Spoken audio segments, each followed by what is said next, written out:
was just this feeling कि कुछ रह जाएगा मेरी ज़िंदगी में. I need to do something. What it is, I don't know, but I need to do something. बहुत extreme situations हमने देखी है. बीच रात में गाड़ी का बंद हो जाना in the middle of nowhere and no signals and you don't know what's about to happen. And लोग आपको approach कर रहे हैं और आपको लग रहा है कि अब बस ये मेरा आखिरी दिन है, और फिर बाद में पता चलता नहीं those people want to help.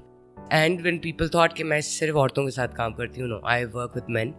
Men are equally like violence के भी victims रहते हैं, बल्कि मर्दों के ऊपर जो तशद्दुद होता है, it's very different than what women go through. Women go through single person violence, right? Men, आपके तो फटे होते होंगे बचपन में, right? हर आदमी के होता है कहीं ना कहीं. कोई गुजरता है. तो क्या एक आदमी के साथ फटा होता है या वो एक बैक अपना लेकर आता है साथ में? इतने सारे लोग होते हैं, तो आपके मल्टीपल अटैक्स होते हैं मर्दों के ऊपर. इसके बारे में कोई बात नहीं करते. एब्सोल्युटली रिस्ट्रिक्शंस होनी चाहिए. And I think parents should actually build trust with their kids, where the kids trust the parents, right?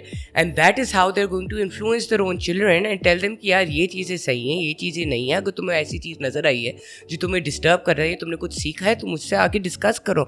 Only that way you'll no. अगर आपने उसको डांट के साइड पे कर दिया है तो फिर वो तो आना नहीं है उसने आपके पास. सही है. आपको बस पता नहीं है कि आपने इस्तेमाल किया करने को. आपको पंच मारा है तो आप डक करें पाँव के साथ या उसको पकड़ के ग्रैपल करें, तो आप देखेंगे कि आपकी स्ट्रेंथ क्या है. और ये चीज़ मैंने सीखी थी ब्राज़ीलियन जिu-jitsu में जब मैं कर रही थी. एंड आई रियलाइज कि ये मेरे इंस्ट्रक्टर्स ने मुझे बताए थे सारी चीज़ें कि तुम औरतों को पता ही नहीं है तुम लोगों की स्ट्रेंथ क्या है. तो जब दुआ सहरा का केस हुआ था, वो तो मिडिल क्लास फैमिली थी.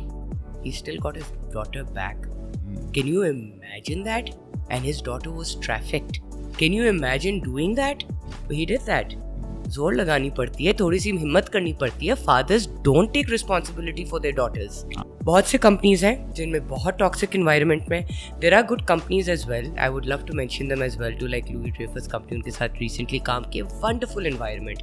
Bank Alfalah, wonderful environment to work in. You know, there are companies like that and they making an effort. Martin Dow for example, one of the best companies I have seen. So but there are many companies जिसमें इतनी toxic environment है कि मुझे एक workshop बनाना पड़ा था politics और bullying को हैंडल करने के लिए, literally. So because and when I started that workshop, people demanded it like crazy because it's a very big problem. I always wanted to do work जिसमें इम्पैक्ट हो.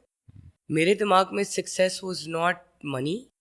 मेरे दिमाग में it was always how much I have impacted people. मैंने कितनी value add की लोगों की ज़िंदगियों में.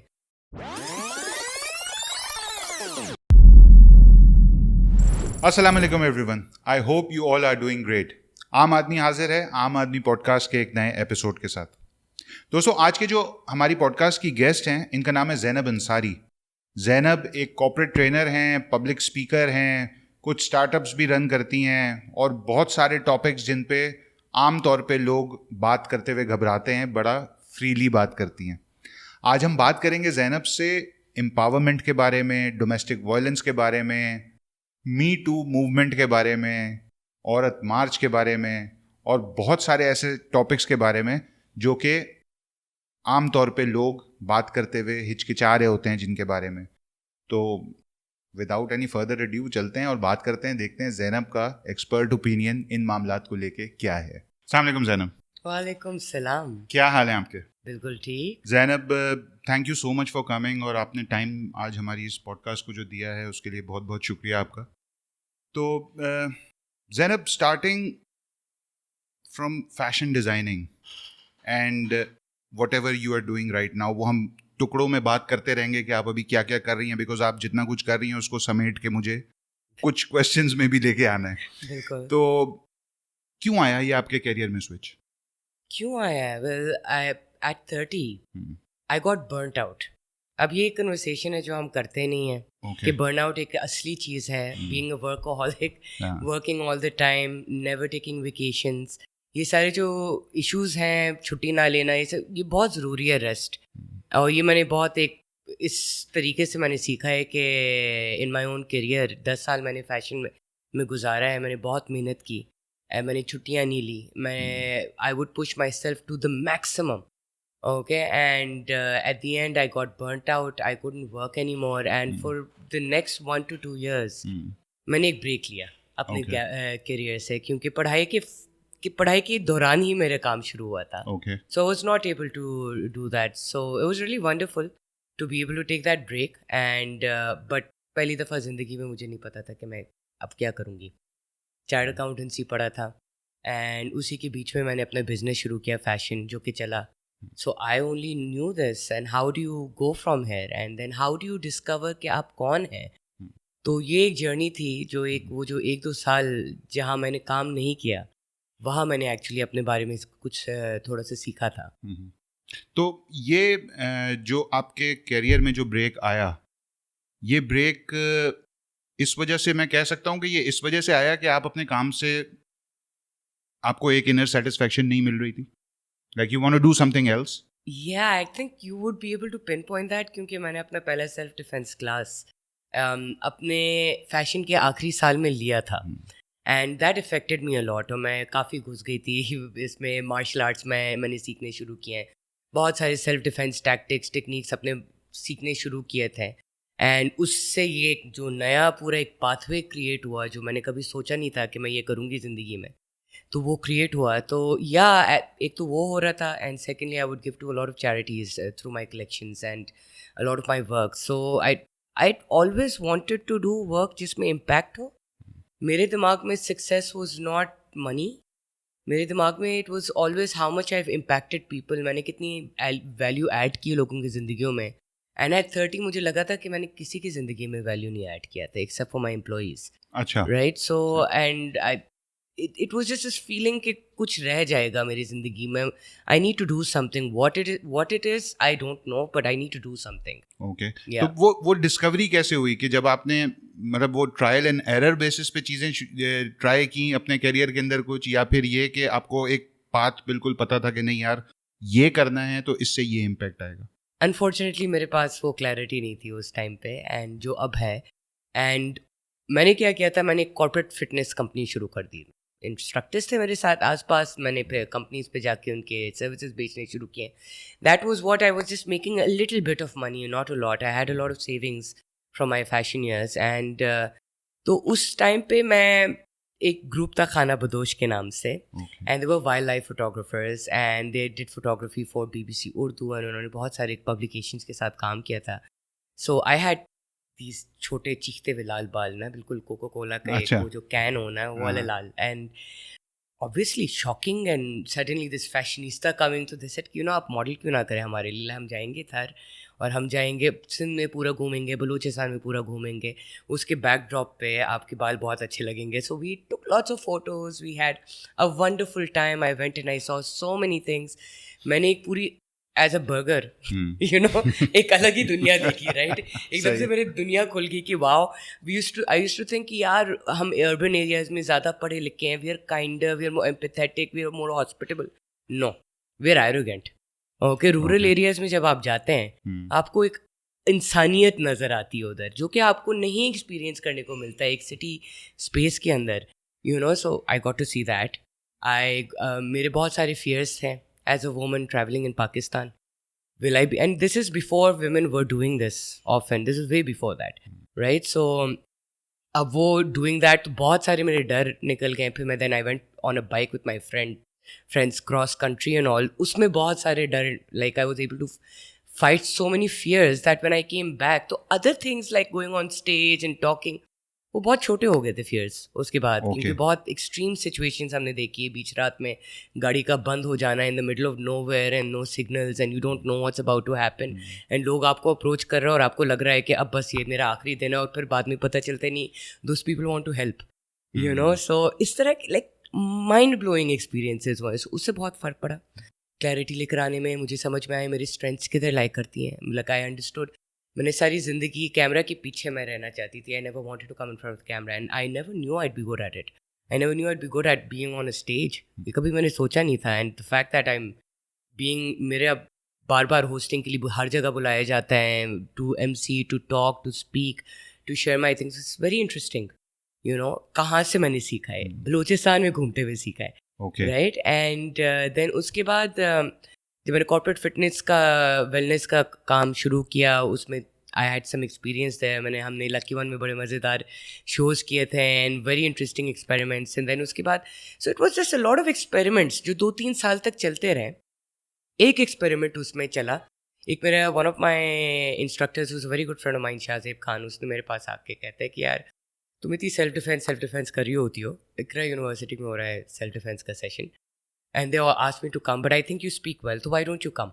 मैंने कहा ठीक है, and that was my first session. I did not know कि वो आगे जाके एक पूरी मूवमेंट बनेगी, राइट? आई अच्छा. Not seen it coming. I had no idea कि मैं इतने ज़्यादा लोगों की ज़िंदगियाँ इफेक्ट कर सकती हूँ, इम्पैक्ट कर सकती हूँ. I was just an ordinary girl, right? Middle class से उठ कर आई हूँ. हाँ ठीक है, थोड़ी सी बर्गर थी, बट उससे very sheltered life, didn't know lot, and actually frankly speaking not very intelligent either. जब मैं अपने पास्ट में अपने आप को देखती हूँ, मेरे अपने डिसीजंस हैं. सो तो आई थिंक वो जो coming out of the comfort zone था, that was a game changer. तो वो मूवमेंट क्या थी, वो जिसकी आप बात कर रही हैं, वो मूवमेंट क्या चीज़ थी, क्या चीज़ ट्रिगर हुई थी उस मूवमेंट के अंदर जिसने आपको इतना मोटिवेट किया इस नए काम के अंदर जो आपने उस वक्त शुरू किया था? एक मेरा एक प्लेटफॉर्म है, call empower yourself, and we teach 6 areas of self defence in it. We teach not just physical, सब उस पर फोकस करते हैं. मैं आप लोगों को अभी से बता रही हूँ कि physical will not help, it just not.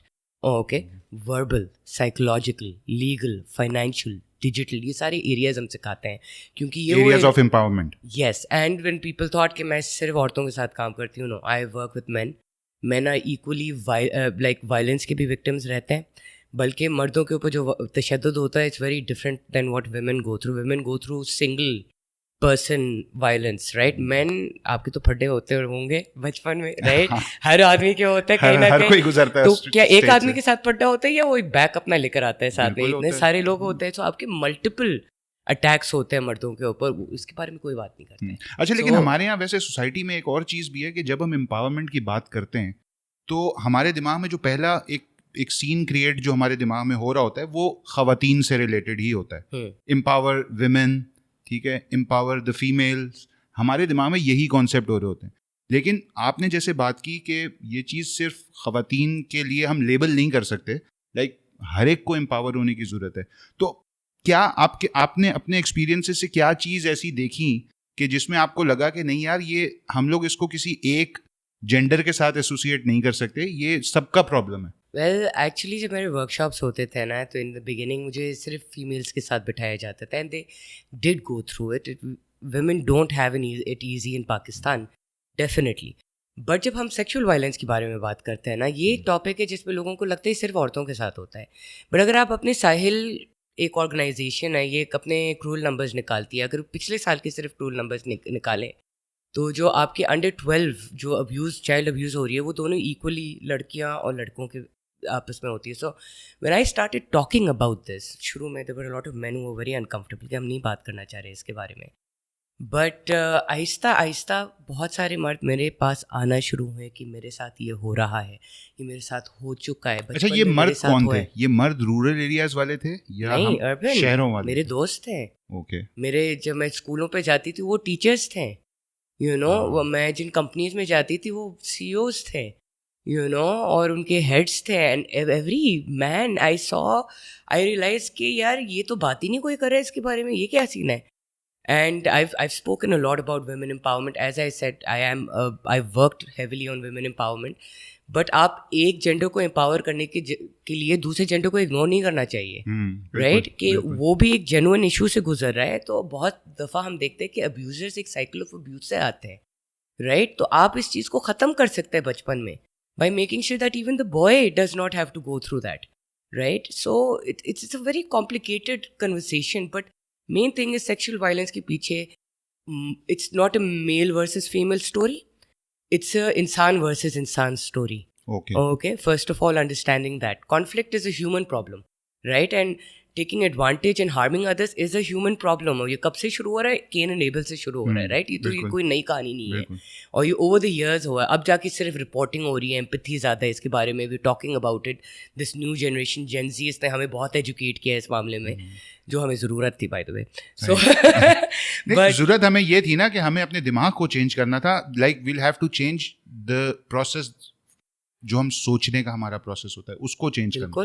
बिल्कुल कि विक्टिम ही को दबाए जा रहे हैं हम, और हम कहते हैं कि परपेट्रेटर को कोई कुछ ना बोले मगर विक्टिम को दबाए पे बाद में रोते कि माशरा खराब हो रहा है। क्यों खराब हो रहा है? आप ही की यही आम आदमी है जो हम हैं, राइट? यही आम आदमी है जो क्रिएट करता है ये problem, right?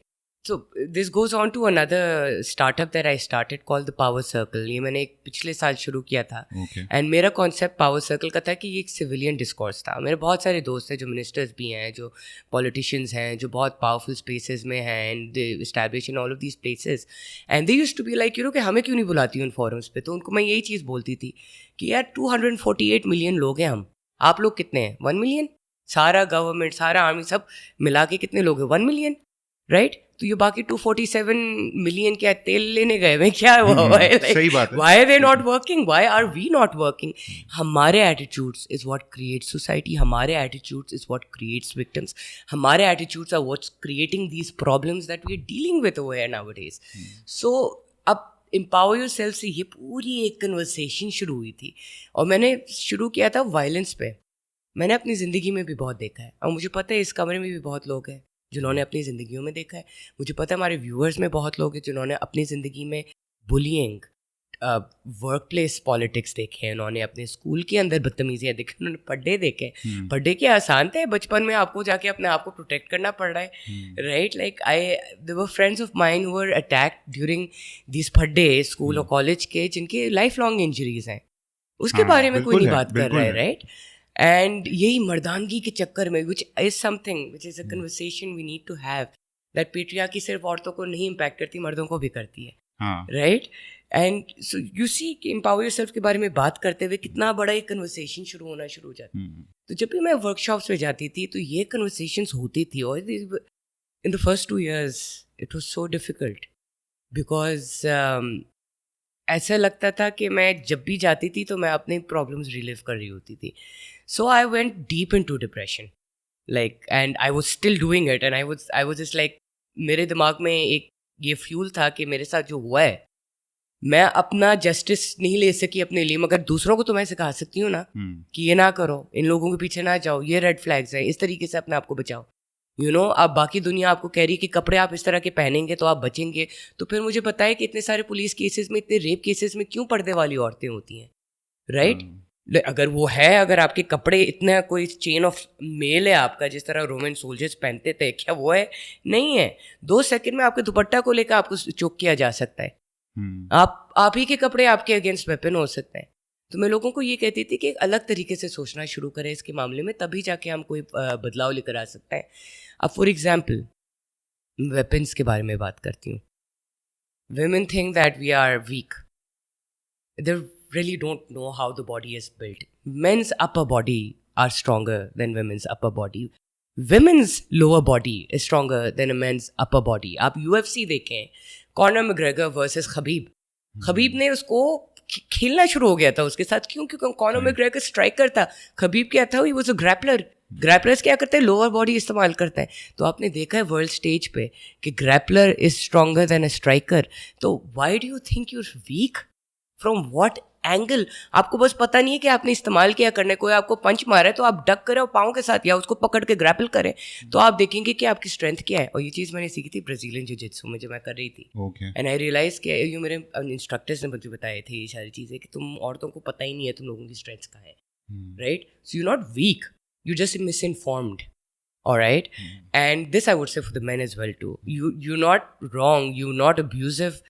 Sometimes you're misinformed, and this is a very controversial thing I'm saying because I stand up for the people who are abused a lot. But I also say, look at the whole story. कहाँ से आ रहे, क्यों इतनी violence है, हम एक दूसरे पे इतने तशद्दुद क्यों करते हैं? I'm sorry, I just keep going on. नहीं, it's okay. Like very close topic to my heart. तो लेकिन अब आपने जैसे एम्पावरमेंट की बात की, हमने बीच में एक चीज़ को हमने छेड़ा जो कि वायलेंस की आपने जिक्र किया, डोमेस्टिक वायलेंस। क्या डोमेस्टिक वायलेंस जो है वो सिर्फ मर्दों का शिकार है, या उसको हम एक जेंडर के साथ उस चीज़ को भी हम लगा सकते हैं, या डोमेस्टिक वायलेंस से शिकार जो हैं वो सारे लोग हो रहे हैं? वायलेंस का सबसे बड़ा principle is power balance. Power balances आप देखें, अब जब आप पेट्रियार्की के बारे में सोचते हैं, अब now this comes to the other side of the argument, right? जब आप पेट्रियार्की के बारे में बात करते हैं तो patriarchy says a man is on top, he is the protector, he is the provider, he is the authority, he is everything, right? So जब आप शादी में जाते हैं आप ऑलरेडी एक पावर डिसबैलेंस में घुस जाते हैं. तो if your man is a good man, you're lucky.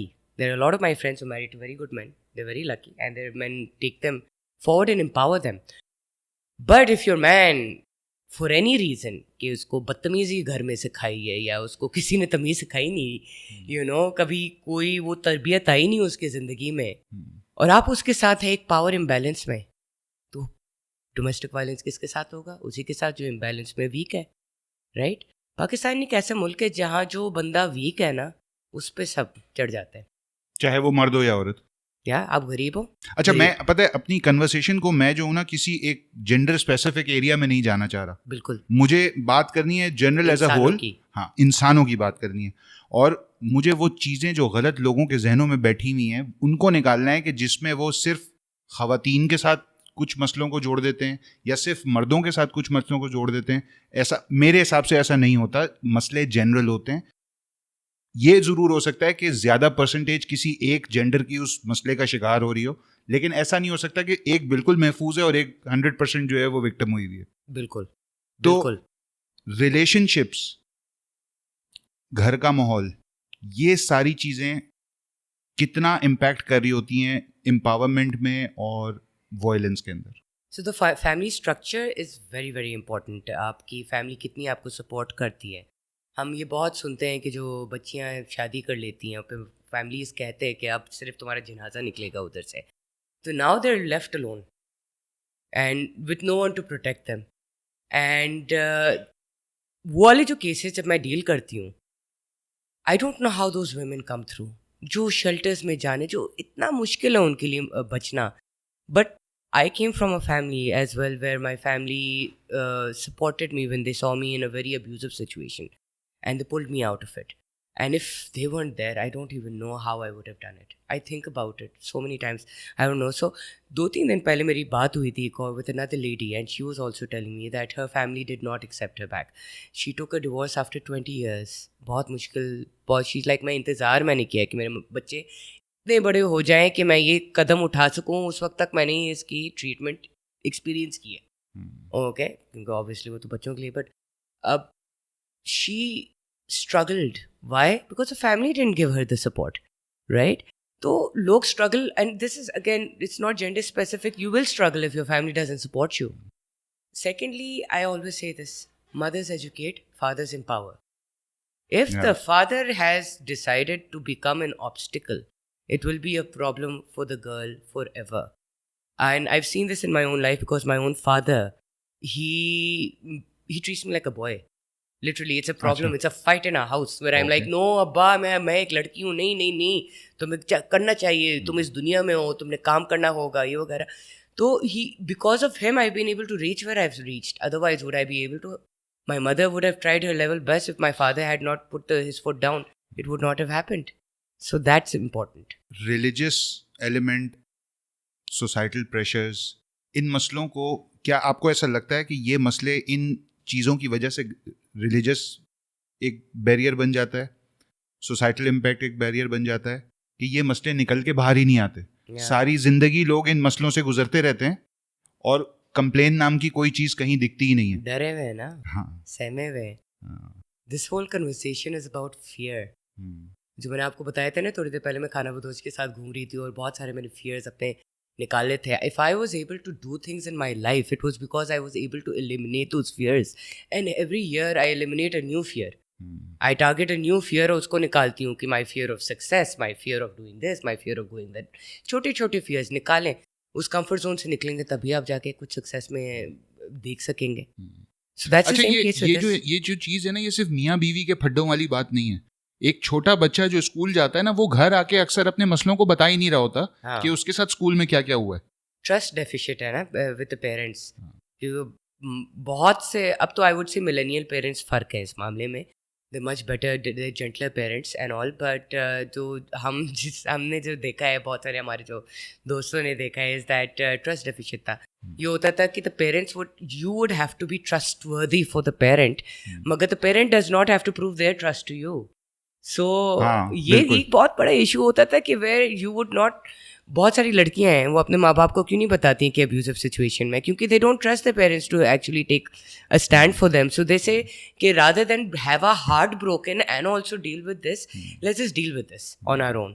And that's the case with most case. Do you think कि बच्चों को एजुकेट करना चाहिए पेरेंट्स को? ये जो चीज़ें हम बोलते हैं कि नहीं यार ये डिस्कशन हमारे बच्चों के साथ हम इस एज में नहीं कर सकते, वो छोटे हैं, वो नहीं समझेंगे, तो डू यू थिंक कि ये सारी चीज़ें जो हैं वो बच्चों को बताना, चाहे वो लड़का हो या लड़की, बच्चों को बताना ये चीज़ें पेरेंट्स के लिए एक नेसेसरी स्टेप है जो उनको अपनी लेना चाहिए एक रिलेशनशिप के अंदर बच्चों के साथ? अगर आप नहीं बताएंगे तो यूट्यूब या टिकटॉक बता देगा. हाँ. तो बेहतर है कि आप लेकिन इसमें ज़ैनब इसमें होता क्या है कि सवाल जो पेरेंट्स सबसे बड़ा जो रीजनिंग देते हैं ना इस चीज़ की, वो ये देते हैं यार हमें किसने बताया था, हमें तो हमारे अम्मा अब्बा ने कभी पकड़ के, बिकॉज वो एक जनरेशन पीछे की बात कर रहे होते हैं. हाँ. हमें तो किसी ने नहीं बताया, हम भी उसी प्रोसेस से गुजरे, हम भी स्कूल गए. तो आप तो साइकिल चला रहे हैं ना, लाइक आप रोकने की कोशिश नहीं करते साइकिल को, आप अगले जनरेशन को बेहतर करते हैं अपने आप से. ये जो जनरेशन को बेहतर करना, आप समझती हैं कि ये ज़रूरी चीज़ है पेरेंट्स और बच्चों के दरमियान, जो ज़रूरी बात होनी चाहिए हर पेरेंट और बच्चे के दरमियान? बिल्कुल. आप एक नए जनरेशन को रेस कर रहे हैं. ये जनरेशन आगे जाके आपके मुल्क को बनाएगी या तोड़ेगी, और ये हमने देखा हुआ अपने पास में. ओके, जनरेशन सब पूरे के पूरे जनरेशन मिलके तोड़ती है एक पूरे मुल्क को, और पूरी जनरेशन बिल्ड करती है मुल्क को. दोनों हमने देखे हैं. मीडिया, सोशल मीडिया, ये दोनों चीज़ें कितना इम्पोर्टेंट रोल प्ले कर रही हैं बिगाड़ने में या बनाने में? बिकॉज अगर हम सोशल मीडिया की बात करें, वहाँ पे हमें कोई किसी किस्म की रिस्ट्रिक्शन एट टाइम्स ऐसा होता है जहाँ पे रिस्ट्रिक्शन ही नहीं होती. बच्चे को या देखने वाले को जहाँ तक जाना है वो जाके चीज़ें देख सकते हैं. हाँ. सब कुछ अवेलेबल है. तो डू यू थिंक कि हम एक सोशल मीडिया या मीडिया हमारा पॉजिटिव डायरेक्शन में इन मसलों से रिलेटेड लेके चल रहा है हमारी जनरेशन को? बिल्कुल. इन अ कंट्री जहाँ हमारा मुल्क के बजट के अंदर लेस देन 1% डाला जा रहा है एजुकेशन में बच्चों के, और जो एजुकेशन में डाला जा रहा है lot of them are go schools, जो एनजीओज को दिए जा रहे हैं, जिस मुल्क के अंदर लोग मिलकर स्कूल्स बना रहे हैं क्योंकि गवर्नमेंट नहीं बना रही है, राइट? तो ऑब्वियसली सोशल मीडिया क्या बनेगा, एक एजुकेशनल हब बनेगा ना. सो आपकी जो पूरे मुल्क की, जब क्यू मोबाइल आया और उसने सस्ता किया कि स्मार्टफोन्स को, और फिर मोबिलिंक को, और ये सारे कंपनीज ने मिलकर फैलाए अपने networks, right? I kid you not, जिस पाकिस्तान की लिटरेसी लेवल टिकटॉक और यूट्यूब और फेसबुक ने बढ़ाया है, राइट? फेसबुक यूफोन पे फ्री होना, उसमें कितना मेजर फ़र्क आया है लोगों की ज़िंदगियों में. तो इफ नाउ बिकम, इतनी लिटरेसी है मेरी मेट को जिसने ज़िंदगी में एक दिन भी नहीं गुजारा है स्कूल के अंदर, कि वो वीडियोस तो देख सकती है. उस दिन मैं अपने मेट को कह रही थी कि तुम अंग्रेज़ी क्यों नहीं सीखती हो, वो अगले दिन बैठ के टिकटॉक से निकाल रही है अंग्रेज़ी की वीडियोज़. कहाँ से उसने सीखा है? आपका पूरा मुल्क है ऑटोडाइडैक्ट्स का. That's amazing to think about. Autodidacts are people जो विदाउट एनी ट्रेनिंग और एजुकेशन खुद सीखता है लैंग्वेज, राइट? सो आपका एक पूरा मुल्क है ऑटोडाइडैक्ट्स का, and they learned it because of the social media revolution जो आपका आया था. That was thanks to our own companies जिन्होंने ये चीज़ पिलाई है. So social media is very good for us. Secondly, हमारे जो जेनजी के अंदर जो एक लेवल ऑफ एक्टिविज्म आई है और एक जो लेवल ऑफ एम्पैथी आई है एक दूसरे के लिए, जो they want to break the cycle, they want to be in touch with the international community, ये कहाँ से आया है? ये इसी से आया है.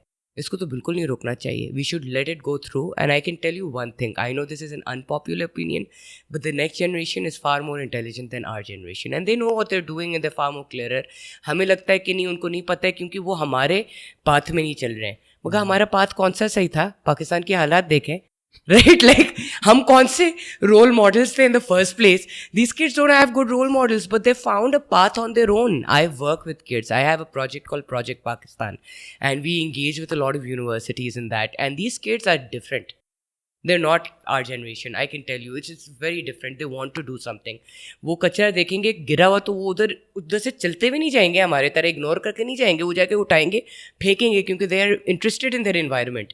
और हमारा जनरेशन जो कैप्टन प्लैनेट पे भला पड़ा है, हमारे ऊपर इस पे कोई फर्क नहीं आया है, right? So we should let them grow with social media. It's important. But restrictions होनी चाहिए या नहीं? Absolutely restrictions होनी चाहिए. And I think parents should actually build trust with their kids, where the kids trust the parents. right? And that is how they're going to influence their own children and tell them कि यार ये चीज़ें सही हैं, ये चीज़ें नहीं हैं. अगर तुम्हें ऐसी चीज़ नज़र आई है जो तुम्हें डिस्टर्ब कर रही है, तुमने कुछ सीखा है, तुम मुझसे आके डिस्कस करो. Only that way you'll no. अगर आपने उसको डांट के साइड पे कर दिया है तो फिर then वो तो आना नहीं है उससे आपके पास. सही है. So like अच्छा ज़ैनब, इतने सारे केसेस की आपने मुझे टाइम टू टाइम अभी एग्जाम्पल दिए हमारी कन्वर्सेशन के दौरान कि जी यहाँ से मेरे पास केसेस आए, यहाँ से ये लोग आपको रीच आउट कैसे करते हैं? मैं वर्कशॉप्स एक्चुअली सेल्फ डिफेंस की करती हूँ. तो मैंने बहुत सारे मार्जिनलाइज कम्युनिटीज़ में schools, universities, colleges, corporates, NGOs, बहुत सारे लोगों के साथ काम किया. लाइक 7,000 तो वो लोग हैं जो रजिस्टर्ड है मेरे साथ, रिकॉर्डेड है कि उनको मैंने सिखाया, उससे कहीं ज़्यादा मैंने सिखाया है. एंड उसी के अंदर जब हमारा वर्कशॉप शुरू होता है ना, तो मैं ये इसी कहानी से शुरू करती हूँ कि व्हाट इज़ सेक्सुअल वायलेंस, और उधर से मैं एक कहानी लेकर चलती हूँ. And I tell my stories along the way in my workshops. And I have seen every single time workshop के एंड पे अगर 20 लोग होंगे ना, उसमें तो 5 से 6 तो होंगे जो बाद में मुझे कॉल करेंगे कि मेरा केस है, मेरे साथ ये हो रहा है, मेरे घर में ये हो रहा है, मेरे इनहेरिटेंस के साथ ये हो रही है वगैरह. अब मैं I am not a lawyer, right? I was a fashion designer, मेरा तो उसका कोई ताल्लुक ही नहीं था, right? So what I did was I started sending this to CPLC and people who I knew randomly, right? CPLC भी भेजी, उनको भी कॉन्टैक्ट्स बता देती थी. शेल्टर होम्स है, पना शेल्टर होम्स FB एरिया में, उधर भेजती थी, यू नो. सो इस तरह के और लॉयर्स थे. अब लीगल एड है फॉर एग्जांपल, एक दो इधर भी मैंने भेजे थे. So like I just new random people and I would just create pathways कि यार इनकी तो मदद तो हो जाए ना एटलीस्ट. वो वाले केसेस थे. अच्छा, ये रैंडम पीपल जो होते हैं, जो आपको रीच आउट कर रहे होते हैं, ये इनका ज़्यादातर ताल्लुक जो है वो शहरों से होता है या आपको गांव देहात से भी लोग अप्रोच करते हैं? ज़्यादातर सिर्फ शहरों वाले. बट ये आपको नहीं लगता कि गांव देहात वाले एरियाज ऐसे हैं जहाँ पे इस काम की जो आप कर रही हैं ज़्यादा रिक्वायरमेंट है, ज़्यादा ज़रूरत है कि वहाँ जाके लोगों की नॉलेज में इजाफा किया जाए, लोगों को एम्पावर किया जाए? डोंट यू थिंक दैट कि वहाँ ज़्यादा ज़रूरत है आपके काम The level of violence a rich woman experiences very close to the level of violence a poor woman experiences. First of all, secondly, आपकी agricultural economy है ना, जो which has hired 60% of your country, उसके अंदर 60% of that population is women. और वो animal husbandry करता है. So most women in the lower economic classes are empowered actually a lot more than your middle class woman जिसको घर से बाहर नहीं निकलने देता है. सही, right? सही. She may not be educated, but she's empowered and she chooses क्या कहते हैं animals over crops because of safety, because of movement, all of these reasons. But मैं कई दफ़ा रूरल एरियाज पे गई हूँ and I've been very surprised of about how these women come to me and say कि हाँ आपने ये चीज़ मिस किया है, आपने ये चीज़ नहीं बताया है, ये भी तो होता है. And I'm just like, our urban area की औरतों को कुछ नहीं, वो तो उधर बैठी हुई तो हो पहली दफ़ा ज़िंदगी में सुन रही हूँ. हाँ, literally it's that way. And rich women are the most vulnerable. Why? हाँ, because if they are suffering from domestic violence, they are rich because of their husbands. Their husband's rich and powerful. How are you going to save her? There is no way to save her. It's easier to save a poor woman. So much easier to save a poor woman. You can easily take action, right? Even a middle class woman can't do that with a rich woman. So ये एक बहुत बड़ा financial freedom भी बड़ा जरूरी है. लोगों को मैं बताती हूँ ना, अगर आप लोगों को लगता है कि फाइनेंशियली एम्पावर्ड है औरत, नूर मुकद्दम का केस नहीं था? बिल्कुल था. इस तरह के बहुत केसेस हैं जो बातें नहीं करते हम लोग. But being rich or poor does not affect you. This whole country is beset with violence, unfortunately. But ये कि जो केसेस सामने आ जाते हैं, चाहे वो इस वजह से कि ख़वातीन ने अपनी बात बोलने की कोशिश की, या फिर वो किसी न किसी फोरम पे आई और उस मसले को हाईलाइट किया जो उनके साथ हुआ, तो उनका भी रिजल्ट हमें अक्सर, जैसे आपने अभी नूर मुकद्दम केस की बात की, उनके भी रिजल्ट्स जो हैं वो हमें ज़्यादातर ऐसा लगता है कि पावरफुल जो भी साइड होती है वो जीत जाती है, वो उनकी तरफ चले जाते हैं रिजल्ट्स उसके. That's another myth. अच्छा. That's another myth. I did a video on this where I said that there was victim blaming in every rape case and every murder case up until Noor Muqaddam. And Noor Muqaddam's father went and everybody said वो तो diplomat है, वो तो कर सकते थे, he could come across and fight for it. but जब दुआ ज़हरा का केस हुआ था तो वो तो मिडिल क्लास फैमिली थी. He still got his daughter back. Can you imagine that? And his daughter was trafficked. Can you imagine doing that? But he did that. जोर लगानी पड़ती है, थोड़ी सी हिम्मत करनी पड़ती है. Fathers don't take responsibility for their daughters. लेकिन वो मेजॉरिटी देते किसी और का रिस्पॉन्सिबिलिटी. अच्छा वो भागी तो भागी होगी शादी के लिए, अब मेरे ईगो पर आ गया, घर पे नहीं आ सकती. Excuse me, you are the father, you are the protector, you are the provider, you are going to help for doing what you just did. इसमें ऑनर की क्या बात है? Right, so this is a very big conversation that we're not having. That everybody can stand up for their kid. Everybody can do that. लेकिन ज्यादातर cases आज भी हमारे यहाँ दब जाते हैं ना. नहीं, जिसने करना होता है ना वो करता है. हाँ बिल्कुल, जिसने करना होता है, जिसने करना होता है वो करता है. मैं एग्री कर रहा हूँ आपसे. लेकिन जहाँ पे मोस्टली केसेस की बात आती है, लाइक अगर 100 केसेस हैं तो उसमें से हमारे पास आज भी 15-20 केसेस निकल के सामने आते हैं, बाकी 80 केसेस दब जाते हैं. are not taken forward. हाँ. Okay, most cases are not reported. That's the first problem. The second problem, police में I know there's a lot of trust deficit between the population and the police, but I've also met good policemen too, who are honest too, who are not corrupt and who respected women. Alright, so आप ढूंढे तो ना, go to different. I know it's difficult, I know Pakistan में इतना आसान नहीं है, but आप जस्टिस ढूंढने चले तो आप कहीं ना कहीं पहुंच सकते हैं, कहीं ना कहीं. जैसे मैंने अबू नूर मुकदम का केस जो हम देते हैं, लोग कहते हैं कि उज़ार जाफ़र अभी भी nothings happen to him, is not been executed. Yes, because is a rich man son. अभी मैंने एक रिच मैन वाइफ का एग्जाम्पल दिया, तो वो तो एक बहुत ही अलग कहानी है. Right, that's a completely different. जो मिडिल क्लास है, they can fight. Where the problem lies is if there a minority, then a problem starts. Then you are a little, वो power balance और थोड़ा सा off होना शुरू हो जाता है. But as a father, yes, you can stand up for your daughters. Yes, you can do work, and even mothers have gone forward and taken cases. And it's how much you're willing to fight. Most people are not willing to fight. वो दम नहीं है लोगों में, and I don't blame them. But then justice ऐसी मिलेगी, unfortunately, ऐसे मुल्क के अंदर. अच्छा ज़ैनब, हमारे यहाँ पे कुछ चीज़ें ऐसी हैं जिन पे बात करना आप जैसी पर्सनालिटी के साथ मैं बहुत ज़रूरी समझता हूँ. Okay. मुझे ऐसा लगता है कि ज़रूर बात होनी चाहिए इस पर. Okay. First, me too movement. Me too movement को ज़ैनब अंसारी कैसे देखती है? Well, जब मी टू शुरू हुआ था, it was a Facebook post for me. And somebody had said that I've gone through this and I want everybody who has been through something just write me too on their status. And men and women around the world, उन्होंने me too #me2 लिखा. असल में me too वही था, बताने के लिए सबको कि ये जो अब्यूज़ है, ये वायलेंस है, ये इक्के दुक्के लोगों को नहीं होता है, ये हमारे आसपास लोग सब. You don't know how many victims are around you. Some will talk, some will not. But Me Too was just to show how prevalent this problem is. कितना फैला हुआ ये इशू है. So that's how I see it. तो इसके साथ हमारे यहाँ, हमारे माशरे के अंदर पाकिस्तान में काफ़ी चीज़ें जो हैं वो और भी मज़ीद जुड़ जाती हैं आके. लाइक हमने देखा कि पिछले कई सालों से हम देख रहे हैं एक औरत मार्च की मूवमेंट चली है. आपको लगता है कि ये जिस मकसद के लिए ये सारी चीज़ें शुरू हुई थी, like including me too movement, औरत मार्च हमारे यहाँ, ये अपने पर्पस को सर्व कर सकी हैं या लोगों ने उसको उस तरीके से लिया है? अगर मैं इस ग्लास को बेचना चाह रहा हूं तो सामने वाला ये समझे भी तो सही ना कि ये ग्लास है. अगर वो इसको किताब समझेगा तो वो उसका पर्पस ही खत्म हो गया ना, उस चीज का पर्पस ही खत्म हो जाएगा. तो ये औरत मार्च हमारे यहाँ जो शुरू हुई, इसको जेंडर स्पेसिफिक बना दिया. ये मैं समझ रहा हूँ, correct me if I am wrong. इसको जेंडर स्पेसिफिक बना दिया गया, ठीक है.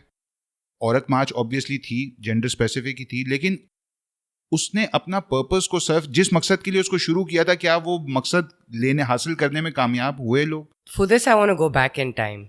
Okay. To 1983 in Lahore. And Pakistan का सबसे पहला औरत मार्च उस वक्त हुआ था. And ये जितने बड़े एक्टिविस्ट और नाम हमने सुने, आसमा जहांगीर वगैरह, and they were all in that औरत मार्च. उन्होंने अपने दुपट्टे जलाए. अब वो टाइम एक बहुत फ़र्क टाइम था than today. And people don't know this, you know, when I have people coming, especially women who coming fighting and कि औरत मार्च ख़राब है, तो उनको मैं कहती हूँ आप पढ़ी लिखी हैं? हाँ. आप गाड़ी चला सकती हैं? हाँ. आप दुपट्टे सर पे रखे बगैर घूम सकती हैं? हाँ. तो I was like thank the women in 1983 जिन्होंने जाके अपने दुपट्टे जलाए थे ज़वालों के time. That's when you know that protests work. Pakistan में हिस्टोरिकली प्रोटेस्ट डू वर्क. और वो इसलिए हर चीज़ पे जलसा हो जाता है हमारे यहाँ. Which is a problem living in Karachi, to be very honest. Please stop doing jalsas. Protests do work, but इसमें प्रोटेस्ट की जो कॉज है ना, उससे हम कहीं बहुत दूर निकल जाते हैं बहुत जल्दी. एक्चुअली इसकी ट्रांसलेशन में हम बहुत दूर निकल जाते हैं एक्चुअली, क्योंकि जो कर रहे होते हैं, आप जैसे औरत मार्च है for example, it has really bad PR, unfortunately. It really does. And I know a lot of the organizers in there, and they're not radical. Okay. So one of the main organizers, Shima Kirmani, Shima ji is one of the most incredible women.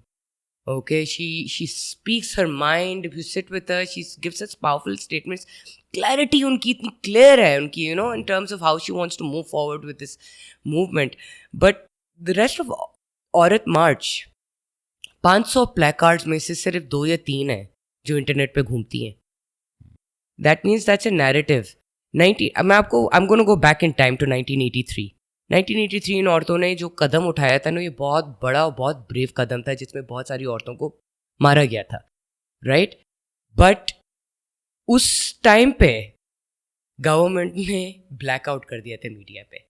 So people don't, there's not a lot of news about it. I've sat with the organizers, so I know the stories. And ऐसी scary कहानियाँ हैं of what happened to those activists, right? जो nobody knows, right? Blackout कर दिया है. उन्होंने क्या किया कि ये औरतें दिमाग, वही exact narrative कि पागल हैं, खाना खुद गरम करो, मेरा जैसे मेरी मर्जी, ये है वो. जब मुझे पढ़े लिख के लोग मुझे मिलते हैं और ये इस तरह की बातें आके करते हैं कि यार ये तो मेरा जैसे मेरी मर्जी वाली औरतें, use your brain, read a little bit, go into history, see the impact of all of this work. These 2 या 3 लड़कियां हैं जो आके ये चीज़ लिखेंगी और आप एक पूरे मूवमेंट को मार्क करना चाहते हैं. ये वही चीज़ है कि एक आदमी ने रेप किया, आपने कहा सारे आदमी वायलेंट है. हाँ, लेकिन उसमें ये भी है ना कि हम आजकल तो बड़ी आराम से चीज़ें एडिट हो जाती है ना. अगर किसी ने उस औरत मार्च के अंदर किसी ने एक प्ले कार्ड उठाया हुआ है, उस प्ले कार्ड पे आपने अपनी मर्जी का टेक्स्ट लिख देना, ये तो 5 मिनट का काम है, कोई भी कर देगा. लोग कहते हैं कि ये और कुछ नहीं दिखाते. लोग ये कह रहे हैं ना कि और कुछ नहीं दिखाते, बस ये प्लेकार्ड्स है, इस तरह के कपड़े पहन के. No, you are seeing a very small amount. A lot of men go to औरत march as well. Honour killings को वो they give a tribute over there. उन्होंने तो कफन बनाए हुए होते उधर दिखाने को, यू नो. बट लोग को सिर्फ वो एक छोटा सा सेगमेंट, जो कोई नाच रही थी, वो छोटा सा सेगमेंट की ये कम्युनिटी है. Zainab, are you a feminist और not? I would definitely say I am one. तो define feminism. Okay, so I'm going to take us back to Tahira Abdullah. She's a very prominent human rights activist. And उन्होंने खलीलुर रहमान कमर को school करने के लिए ये एक statement दी थी, which I think is going to answer this question very well. She says that feminism is not the name of an organization. जैसे लोग कहते हैं ना, औरत मार्च एक organization नहीं है, it's just a bunch of people coming together. It's not the name of an organization, but a revolutionary view. It is understanding and believing that women are also human beings. That's what feminism is. It recognizes you want to talk about equality rights, who's a good woman or a bad woman, who's a loyal woman, who's worthy of my respect. But my respect and my dignity is not in the hands of any man to give or take. So this was her entire statement. And I think when it comes to feminism, I really believe that it's about human rights. Every human. That's why so many women's marches around the world, they don't just touch the female community, they touch other communities as well. औरत मार्च, ठीक है. अब इसका background भी आपने मुझे बताया कि like starting from 1983 and all that. आज मैं ये इसी चीज़ से रिलेटेड एक बात ये मेरे जहन में आ रही है कि हम लोग अक्सर एक चीज़ अपने यहाँ पे बोलते हैं, सुनते हैं, औरत की दुश्मन है. हाँ. तो बीइंग अ फेमिनिस्ट, आपको लगता है कि ये बात सही है? Absolutely not. अच्छा. So, and I'll tell you why, right? Whenever somebody says that कि औरत की दुश्मन है, तो उनको मैं कहती हूँ, हाँ, World War I भी हमने किया है, World War II भी हमने किया है, दुनिया के सारे कॉन्फ्लिक्ट्स हमने किया है, हाबिल और कबील भी औरत थे, यू नो. मैं ये कहती हूँ, from the beginning of time conflict has existed. इंसान का दुश्मन है ना, मर्द का दुश्मन है ना, औरत की दुश्मन है. अब दूसरी चीज़, अब लोग कहते हैं नहीं सास बहू के साथ क्या करते हैं, कोई ये नहीं बात करता है कि ससुर बहू के साथ क्या करते हैं. उस तरह के तो केसेस बड़ी आई हैं मेरे पास, वो तो कोई नहीं बात करता उसके बारे में, राइट. और सास अपने दामाद के साथ क्या करती है, वो भी बहुत सारे लोग नहीं बात करते हैं. So it's always trying to pit women against each other. It's an old पुराना हिस्टोरिकली पूरी दुनिया में just pit women against each other, specially the young women. 90s में आपने ये देखे थे ब्रिटनी स्पीयर्स और क्रिस्टीना एगुलेरा और इस तरह के पॉप स्टार्स के साथ ये हुआ था. यही चीज़ आपको अपनी सारी ज़िंदगी मिलती है. अब मैं इसकी बैकग्राउंड थोड़ा सा बताती हूँ क्यों होता है ये चीज़. And it's very important to understand कि when you grow up and as a woman, I have experience this, but women experience a much worse version. You, as soon as you start talking, you start getting compared to other women around you. Your sisters, your cousins, your friends, your grades, your looks. आप कितनी गोरी, आप कितनी काली, आप कितनी लंबी, आपके looks पे सब focus करते हैं. Very quickly you realize growing up that यार as a woman मेरा तो कोई power नहीं है इस दुनिया में. आप बहुत जल्दी रियलाइज़ करते हैं ये चीज़. और जब आप ये रियलाइज़ करते हो और आप है इंसान और आपको अल्लाह मियाँ ने दिया है एबिलिटी टू थिंक, तो आप कहते हैं मैं और किस तरीके से पावर गेन कर सकती हूँ अपनी ज़िंदगी में. तो फिर वो देखते हैं कि देखे सारी जो औरतें हैं ना, ये मेरी कंपटीशन है, because I have to fight for that space, for that respect. And you'll see, अच्छा जेनजी में ये मुझे नज़र नहीं आते. जेनजी में बड़े कोलैबोरेटिव हैं, बहुत कोलैबोरेटिव. मिलेनियल्स में भी बहुत हम कोलैबोरेशन हमने शुरू की है, बट हमसे पिछले generation, it's a very controversial way of saying, but हमसे पिछले जनरेशन वर मोर कम्बैटिव. बिकॉज उस वक्त ये होता था कि कंपनी में एक औरत की जगह होती थी. सो एक औरत अगर आती थी तो दूसरी अगर औरत आती थी कंपनी में तो उसको निकालने के चक्कर में होती थी, क्योंकि उसका अपना जगह चला जाएगा. अब ये चीज़ सिर्फ औरतें नहीं करती, मर्द भी करते हैं, ऐसी भी बात नहीं है, you know. So it's a human condition. So औरत की दुश्मन है is one of the most intellectually deficient statements that I have ever heard. It means that you don't really, आप पूरी दुनिया नहीं देख पा रहे हैं, पूरी पर्सपेक्टिव नहीं देख पा रहे हैं. ज़ैनब, आपसे किए हुए जो आज के हमने सवाल करने थे ना, वो तो मेरे आज तक यहाँ पे एंड हो रहे हैं. लेकिन जो आपकी कन्वर्सेशन जो मेरी आज पूरी रही है, मैं पर्सनली मतलब एक सवाल मेरे जहन में बार बार ठोक बजा के वापस चला जाता है जी. और वो ये कि इतनी आप माशाल्लाह से लोगों से मिलती हैं, इतने केसेस हैंडल करती हैं, तरह तरह के केसेस आपके पास आते हैं, वायलेंस और and all that. Do you think Pakistan में जो है वो हमारा जो वर्क प्लेस एनवायरनमेंट है that is toxic? Oh yes.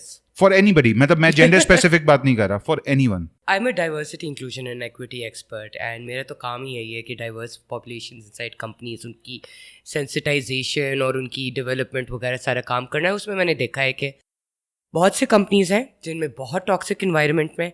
There are good companies as well, I would love to mention them as well too, like Louis Dreyfus company, उनके साथ recently काम किए, वंडरफुल इन्वायरमेंट.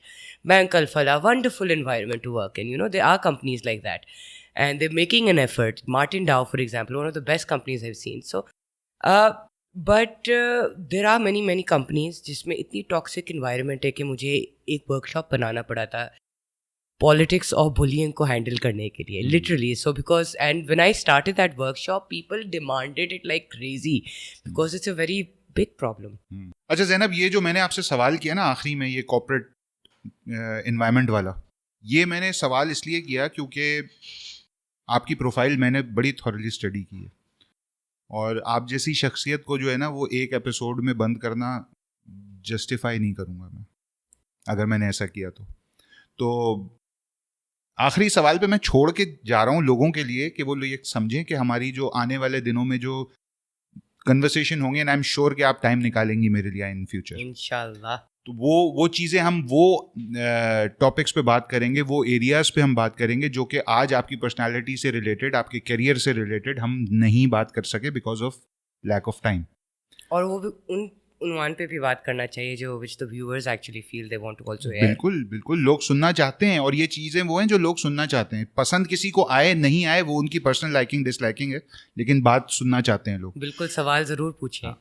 तो Zainab, thank you so much for coming, और इतनी आपने जो दिमाग खोलने वाली जो डिस्कशंस हम लोगों ने आज यहाँ पे बात की है, तो वो आई एम श्योर कि लोगों को बड़ी इंटरेस्टिंग लगेगी, और लोगों को समझने का मौका मिलेगा कि यार हम एक चीज़ को जो सोच के बैठे हुए थे कि ये होता है और ये होता है, वो चीज़ें एक्चुअली किस तरीके से होती हैं, और एक प्रैक्टिकल आप जो एक्सपीरियंस फेस कर रही हैं, जो आपने चीज़ें अपने एक्सपीरियंस में सीखी हैं, वो आपने डिस्कस की. मुझे तो बड़ा मज़ा आया ये सारी बातें करके. तो जाते जाते बस फाइनल मैसेज बताएं अपना, क्या कहना चाहती हैं किसी के लिए भी, किसी चीज़ से रिलेटेड भी. Okay, first of all, every single person on earth in Pakistan is capable of impact. You are capable of contributing to your society. अगर आपके घर के सामने कचरा है उसको उठा लें, अगर आप दरख्त लगा सकते हैं लगा लें, अगर आपके आसपास कोई यतीम है उसको पढ़ा लें, अगर आपको ये चीज़ें नज़र आ रही हैं आपके आसपास, आपको लगता है आपकी ज़िंदगी के मसाइल सबसे ज़्यादा है, आई कैन अश्योर यू और भी लोग हैं इस दुनिया में जिनकी ज़िंदगी में ज़्यादा मसाइल हैं. पाकिस्तान को बेहतर करना है, हमें बेहतर मुल्क में रहना है ना, तो खुद से शुरू कीजिए. That's what I would definitely say. Thank you so much for coming Zainab. चलिए, थैंक यू. तो दोस्तों ये था हमारा आज का एपिसोड एंड आई होप कि ज़ैनब के साथ जो आज की मेरी बातें हुई और जिन जिन टॉपिक्स पे हमारी बातें हुई वो आप लोगों को यकीनन पसंद आई होंगी और बड़ी आई ओपनर रही होंगी कुछ लोगों के लिए बहुत सारे टॉपिक्स. तो इस वीडियो को लाइक करना है, चैनल को सब्सक्राइब करना है, ये सारे आप लोगों के काम हैं. और सोशल मीडिया प्लेटफॉर्म्स पे हमें फॉलो करना है. कोई भी चीज़ आपको इस वीडियो से रिलेटेड या किसी भी वीडियो से रिलेटेड आपको पसंद नापसंद आई हो तो अपनी राय का इजहार कमेंट सेक्शन में ज़रूर कीजिएगा. जल्दी मिलते हैं इंशाल्लाह फिर किसी नए पॉडकास्ट में, फिर किसी नए गेस्ट के साथ. तो until next time, keep learning, keep growing and keep making a difference. This is the आम आदमी साइनिंग ऑफ. अल्लाह हाफिज़.